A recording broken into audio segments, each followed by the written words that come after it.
Muy bien, en este ciclo de entrevistas tenemos esta oportunidad exquisita de poder tener este diálogo directo con Genoveva Nena Castro, que en esta posibilidad dejamos un poco la formalidad porque ella ha sido durante mucho tiempo docente y así la hemos conocido muchos también de manera personal en la educación. Y hoy por hoy ya vamos a hablar de manera directa, ¿no? A corazón abierto, como se denomina también este programa, para conocer algunos detalles de su vida personal y también un poco de su vida profesional.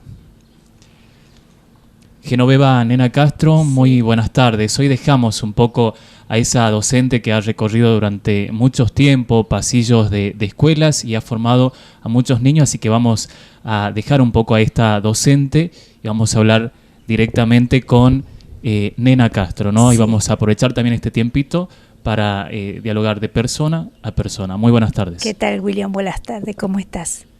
Muy bien, ¿no? Y reconocida por mucho tiempo a través de la docencia, pero también con una rica historia de sacrificio, pero también muchísima superación. Uh-huh. Por mucho tiempo también reconocida como la hija de un milagro, ¿no? ¿Qué que nos puede detallar acerca de esto que se ha dado a conocer a nivel nacional y también a nivel provincial? Sí, bueno, te quiero comentar algo. En el año 87 yo vine a Joaquín B. González en el mes de marzo buscando de dar solución a un tema que aún no lo he terminado, pero ya está superado. Es arreglar mi acta de nacimiento que está mal confeccionada, mal redactada, porque en esa acta de nacimiento dice que yo tengo padre pero no tengo madre. Entonces me llevaba la curiosidad de conocer cómo era el lugar donde yo había nacido y de paso tratar de arreglar esta situación que era mi acta de nacimiento. Bueno, llegué acá y fui a asesorarme y resulta que no tenía que hacer un juicio de filiación materna, se llama, con dos personas, dos testigos que hayan conocido a mi madre, se presentan ante un escribano, ante el juzgado, el registro civil, y se coloca al borde del acta de nacimiento que estas personas como testigos dan fe de que yo soy hija de fulana de tal. Bueno, eso me llevó a radicarme acá. En realidad, te quiero contar que en el año 59 mi padre era estación auxiliar de ferrocarril y vino trasladado acá a Joaquín B. González, solo. Uh-huh. Mi madre quedó en Tucumán, porque eran de Tucumán ellos. Sí. Entonces, mi madre estaba embarazada de mí y tenía yo un hermanito de 1 año y 8 meses. Entonces, en un momento determinado, él la invitó a ella a venir acá a Joaquín B. González y así fue como llegó acá a Joaquín B. González. En aquel momento era muy poca la población que había, entonces se radicaron, por lo que tengo entendido, porque eso específicamente no me contaron, uh-huh. Ellos, mi padre, dónde es que vivían precisamente. Me comentaron la gente cuando yo vine a conocer acá. En un momento determinado alquilaron sobre la calle 20 de febrero y después el ferrocarril le entregó a él como un vagón para que vivieran allí. Mi madre estaba embarazada de mí, como te comento, casi de 8 meses y tenía un hermanito de 1 año y 8 meses. Parece ser, por lo que yo ato cabos y deduzco, de que ella se sintió un poco engañada por él, porque tenía otro romance con otra persona. Entonces, al verse sola, con un embarazo, con un niñito, no podía volver a la casa de sus padres. Entonces, creo yo, porque en ese momento no había mucha comunicación, muchos medios de transportes, uh-huh. Excepto un tren que pasaba no sé cada cuánto, me imagino, deduzco, que ella decidió quitarse la vida. Entonces le dijo a la vecina de al lado, con la cual tenía confianza, que se iba a cambiar los zapatos de mi hermanito por un número más o menos, no lo sé, y se fue pero al encuentro del tren. Y de ese encuentro con el tren en esa situación es que de allí se desprende esta historia, ¿no? De su nacimiento. Exactamente.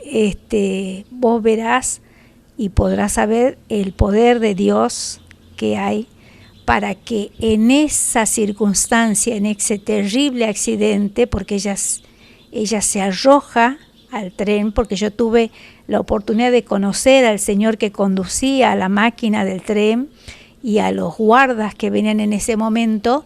El tren tenía como una pendiente hacia Joaquín B. González y la cantidad de vagones hacía que no pueda frenar el tren.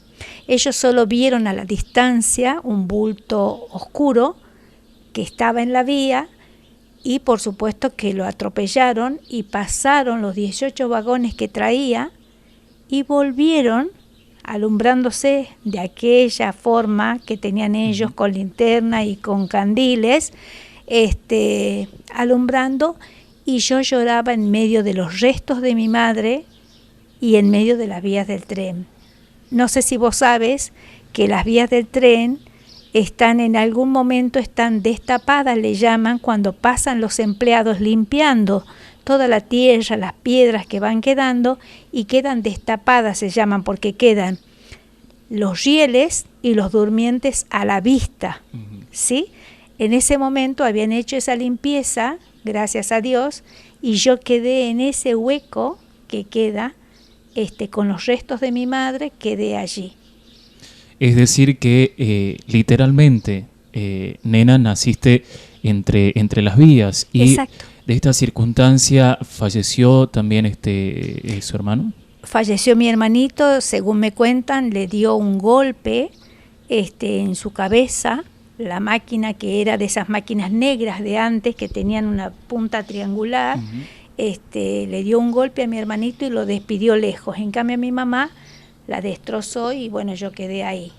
Como ya estaba en posición fetal para nacer, yo tengo secuelas, tengo mi mano zafada, que es esta, ¿sí? Tengo una cicatriz de 10 puntos acá con un clavo y tengo esta parte del rostro y esta parte de mi brazo con algunos raspones de aquella época. Y esta mano está zafada y no se dieron cuenta porque priorizaron la herida y la fractura que tenía en el fémur. Y crecí así, con mi mano zafada. Pero gracias a Dios no me molesta, no me incomoda, solo que algunas cosas que tienen, suponte jabón o crema o algo así que pueda resbalar, no tengo la suficiente fuerza para contenerla, nada más. Pero después, bueno, gracias a Dios crecí bien. Y a raíz de esta situación, ¿no? ¿Quién fue la persona que se hizo cargo de usted?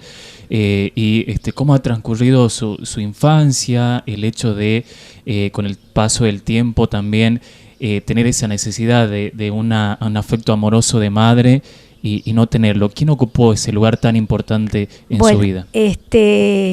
A mí me trajeron a la sala de primeros auxilios, me dieron los primeros auxilios, me bautizaron al otro día, hasta que llamaron a mis abuelos en Tucumán.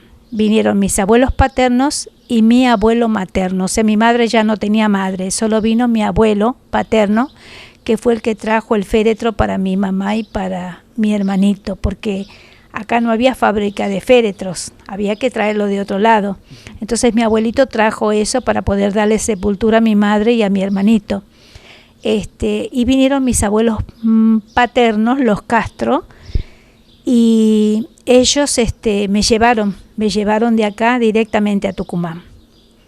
Le dijeron a mi abuelo si se quería hacer cargo de mí, pero como era una persona sola, entonces dijo que no, que prefería que me criaran ellos, mis abuelos paternos. Mi padre quedó detenido acá hasta que averiguaron cómo era el tema de lo que le pasó a mi madre, y se siguió quedando acá porque acá tenía esta persona de la cual estaba enamorado, ¿sí? Se quedó por 4 años, 5 años más acá, en Joaquín B. González. Yo tengo una hermana y un hermano a los cuales amo y los conozco y los frecuento, que son hijos de esta persona, con mi padre y por la cual ni ellos ni yo tenemos la culpa de lo que sucedió entre los mayores, ¿no es cierto? Bueno, entonces yo me fui a Tucumán con mis abuelitos, permanecí durante 3 meses en el hospital de niños de Tucumán porque esto tuvieron que volvérmelo a coser, a descoser. ¡Ay! Me tuvieron que volver a realizar la cirugía de la pierna y ponerme un yeso por 3 meses. Y bueno, allí me criaron mis abuelos paternos y una hermana de mi padre que tenía la misma edad de mi madre, 25 años, que es la que yo creo que es como que yo asocié a mi madre. Era la imagen que yo tenía como si fuera mi madre. Esta historia me la contaron cuando yo tenía 3 años. A mí me dijeron que yo preguntaba de mi mamá y me dijeron que mi mamá había tenido un accidente, que había fallecido y por lo tanto ellos me habían criado. Yo era su nieta, pero en realidad desde el momento en que ellos me criaran, yo era su hija. Por lo tanto, sus hijos eran mis hermanos. Pero era todo en forma verbal, porque imagínate, yo, hermana de mi padre, no podía ser, porque sí, todo era afectivamente. Sí, sí. Y de tal manera que esa persona que era soltera y que hacía las veces de mi madre, fue la que yo reconocí, la que amé como mi madre, que falleció en noviembre del año pasado. Y cuando vamos transcurriendo esta historia y conociendo un poco acerca de detalles que por ahí algunas generaciones desconocen, tenemos también a la parte y al rol importante que toca conocer también, el rol de madre, ¿no? ¿En qué momento surge el amor y la llegada de los hijos a esta familia? En el año 87 yo tenía trabajo en la escuela Pedro Palacios, nada más, y vivía en el Hotel Mallorca, porque no tenía dónde vivir. Entonces, gracias a las chicas del Hotel Mallorca, sus dueñas, que me albergaron, me cobijaron, y yo vivía allí hasta que después hice los trámites, aconsejada por las docentes de acá de Joaquín B. González, hice los trámites para vivir en una casilla que ustedes conocen hoy como la escuela de adulto, frente a la clínica del doctor Isidoro Ludueña. Hice los trámites y ahí vivíamos todas las docentes que no éramos de Joaquín B. González. Esto fue para el mes de mayo del año 87 más o menos. Mientras tanto yo vivía en el hotel. Como no tenía más nada que hacer que ir a trabajar a la mañana y después por la tarde me quedaba libre y por la noche me quedaba libre y se preparaban las clases en un momento y el material didáctico, me comentaron que en el colegio acá en González había una escuela normal superior. Entonces me inscribí para estudiar para maestra de grado a la noche. Y estudiando para maestra de grado conocí a mi esposo en ese momento. Así que, pasado el año 1988, comenzamos a salir y para el 89 nos casamos. El 20 de diciembre del año 90 nació nuestro primer hijo y después 3 más. El hecho de la llegada del primer hijo, imaginamos que como toda madre primeriza, quizás con muchísimos miedos, y el hecho de no tener esta cercanía con una madre que lo puede instruir a uno, pero siempre aparecen gestos solidarios, ¿no? ¿Cómo fue el hecho de transitar este periodo y ahora esta nueva etapa de ser madre? Bueno, tenía el apoyo de mi suegra en ese momento, de la familia de mi esposo, porque me aferré a la familia de mi esposo. Mi familia toda está radicada en Tucumán, no tengo familia directa acá en Joaquín B. González, excepto la familia de mi esposo que pasó a ser mi familia. Bueno, la ayuda de ellos, los consejos de mi cuñada, de mi suegra, fue la que me ayudaron a poder criarlo al primogénito que era Jonathan. Uh-huh. ¿Y en qué momento no se da la circunstancia difícil por ahí de atravesar ya la enfermedad, una enfermedad muy dura que la ha podido sobrellevar también? Porque cuando hemos iniciado esta entrevista hemos hablado un poco del hecho de la fe, y creo que desde ese momento ha entendido el verdadero valor de la fe y nuevamente le ha tocado muy fuerte con su hijo. Sí, tenía él 12 años cuando, jugando acá alrededor de la mesa con su hermano, como juegan todos los niños que se corren alrededor de una mesa, el hermano menor le puso una silla, él se golpeó acá el costado, una costilla, y acá el doctor novillo le hizo placas, descubrió que tenía una pequeña mancha, entonces nos dijo que nos podíamos ir a ver a alguien en Salta Capital. Así fue que nos fuimos, nos atendió el doctor Mangioni, Federico, nos hizo una tomografía e inmediatamente él nos dijo, él tiene un tumor. Mañana lo operamos. Fue un golpe muy fuerte, muy duro, que ningún padre tendría que recibirlo, pero bueno, había que luchar contra eso. La vida fue dándome la fortaleza para que Dios me fue dando la fortaleza para poder llevar mi nacimiento, transcurrir mi vida, y tenía que llevar esto también. Luchamos, buscamos todos los medios para poder darle solución a su problema de salud, pero lamentablemente fue muy agresivo y se lo llevó. ¿Durante cuánto tiempo han tenido que soportar quizás esta enfermedad y este dolor tan grande, siendo él, Johnny, tan joven, ¿no? Tenía 12 años y solo 4 meses duró su enfermedad. Sí, solo 4 meses. Falleció el 13 de diciembre del 2003 y él cumplía el 20 de diciembre los 13 años. Y por esta situación, ¿cuál ha sido también el acompañamiento de sus otros hijos? Porque entendemos que esto es un golpe muy fuerte para toda la familia, y entendiendo que ellos también eran muy pequeños. Así es. Yo creo, no es que creo, estoy convencida de que es Dios el único que te sostiene, la razón de tu existir, de tu vida, porque muchas veces uno ante ese cachetazo tiene pensamientos negativos, pero el pensar en los otros hijos que tienes es lo que te lleva a fortalecerte para seguir adelante. Sí, he tenido muchos momentos muy débiles, pero gracias a Dios Él me sostiene y tengo un gran pilar que es mi esposo, que me ayuda a seguir.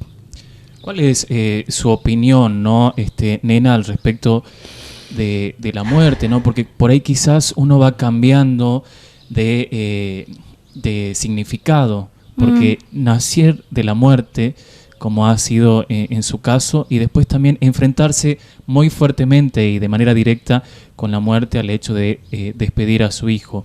¿Qué significa la muerte para usted hoy en día? En realidad, yo te digo lo que es el poder de Dios,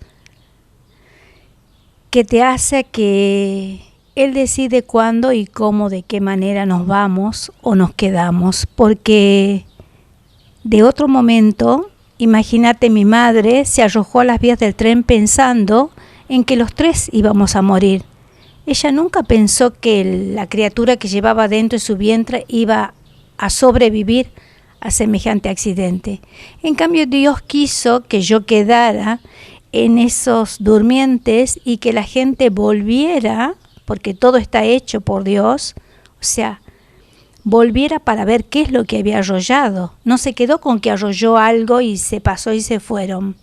Porque si ellos no volvían, capaz que yo moría en ese momento por la inclemencia del tiempo, por el frío, porque era un bebé que no había nacido, porque capaz que me desangraba por el cordón umbilical. Vaya Dios a saber. Pero Él es el que decidió que yo continuara con vida, porque seguramente un propósito tenía en esta vida. Algún propósito que cumplir tengo, ¿sí? Como así también sé de que Él tenía algo mejor preparado para mi hijo, por eso es que se lo llevó. Con 12 años se lo llevó, me dolió muchísimo, aún así me sigue doliendo, pero Él tenía un propósito mejor, tenía un lugar mejor para mi hijo. Y me dejó acá porque seguramente algo debo cumplir, algo debo realizar porque Él así lo decide. Entonces yo creo que la muerte sucede porque Dios así lo decide y las personas tenemos que aceptarla, refugiándonos en Él, dejando toda nuestra vida en manos de Él para que Él nos sostenga, nos contenga y nada más. Nena, ¿se considera una persona de fe? Sí, a pesar de que te comento y sabe la gente que no voy con frecuencia a la iglesia todos los días ni todos los domingos, no soy una católica practicante, simplemente tengo la Biblia conmigo, y oro por las personas que necesitan, acá en mi casa, en la cocina, en el dormitorio, en el patio, donde pueda estar. Yo tengo a la persona que está pasando una situación X y yo estoy orando por esa persona. Y le estoy mandando mucha luz, trato de hablar. En este momento tenemos una prima de mi esposo que tiene una situación muy, muy fuerte y trato de hablar con ella y decirle que tiene que estar positiva para poder enfrentar esta enfermedad que es tan fuerte, tan agresiva, y trato de relajarla, de calmarla y de hacerla pensar en positivo para que ella pueda llevar adelante esa enfermedad. ¿Sirve esto de por ahí quizás realizar este acompañamiento con palabras, con dar a conocer esta situación? Porque quizás del otro lado haya personas o familias que por ahí no encuentran este tipo de solución a problemas que están atravesando de enfermedades. También se dan situaciones, ¿no?, de jóvenes que por ahí no encuentran el sentido de sus vidas y uno se llega a replantear, ¿no? ¿De qué modo uno le puede hacer llegar este mensaje de que hay otras salidas? Sí, vos sabés que yo creo que lo mejor que puede hacer una persona que se siente abatida, que se siente que está en la oscuridad, que no tiene salida, que no hay nada más para ella o para él adelante, esa persona tiene que buscar un oído que la escuche. Un oído que le escuche sacar todo lo malo que tiene adentro y capaz que esa persona que está escuchándola puede darle, aunque sea una palabra, un consejo, lo mínimo. No va a hacer nada porque capaz que no va a poder, no va a tener los medios para darle la solución, pero va a tener la palabra de aliento para decirle que la vida no es que se termina ahí y que sí, un poco más allá hay una luz, hay un futuro, hay otra cosa. Yo creo que eso está muy bueno y yo siempre que puedo hago saber a la gente que me rodea que en el momento en que necesiten un oído, está el mío siempre dispuesto para escuchar. Y siempre está una palabra, un té, un mate, un cafecito. En mi casa, las puertas de mi casa siempre están abiertas para cualquier persona, porque yo siento que puedo sentarme y hablar porque la experiencia de vida me ha llevado a sentir eso, ¿entendés? De que yo puedo escuchar y capaz que puedo darle la mínima palabra que va a ser suficiente para que esa persona cambie de pensamiento, cambie de actitud. Se la nota una persona serena, bien plantada en esta vida y que además ha tenido esta opción profesional muy fuerte, ¿no?, de regalar sonrisas, de regalar un mundo de fantasías o de imaginación a muchos chicos de la ciudad de Joaquín B. González con muchas generaciones. ¿Qué se siente al recibir quizás gratificaciones de niños que han pasado por su desarrollo en la infancia, en las diferentes salas que los ha formado? Sabes que es algo que he luchado contra mis abuelitos porque ellos no querían que yo sea maestra jardinera porque según ellos no me criaron para que yo vaya a limpiar la cola de los chicos.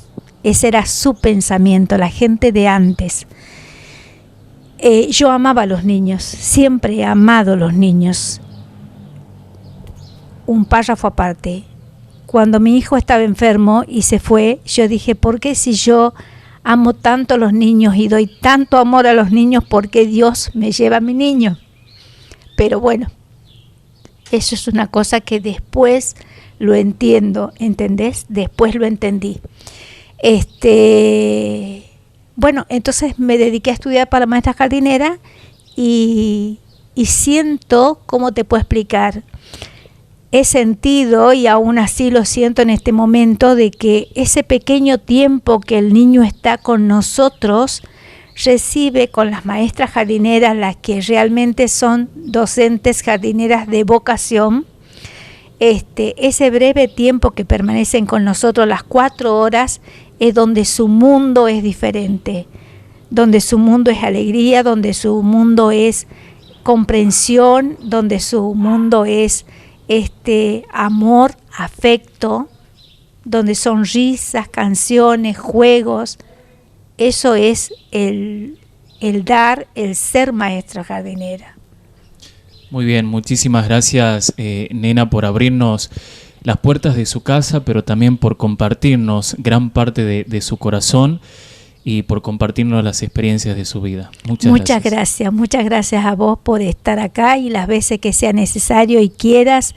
Y vuelvo a reiterarte, si en algún momento alguien necesita de mi palabra, de mi consejo, estoy siempre dispuesta para escuchar y para aportar lo mínimo. Cuando falleció mi hijo, yo me puse como propósito hacer algo por alguien. Desde ese momento yo recojo tapitas de gaseosa y las llevo a Salta Capital para colaborar con el Hospital Garrahan, que ellos, ya sabes, las venden a empresas que las reutilizan fabricando otras cosas. Entonces es un granito de arena que uno aporta en memoria de alguien y para alguien. Entonces, bueno, desde este momento ya aprovecho para decirles que yo aún así continúo guardando las tapitas para un momento en que pueda ir, porque por esta pandemia desde marzo no viajo a Salta, pero yo sigo recolectando tapitas y de paso colaboramos con el medio ambiente.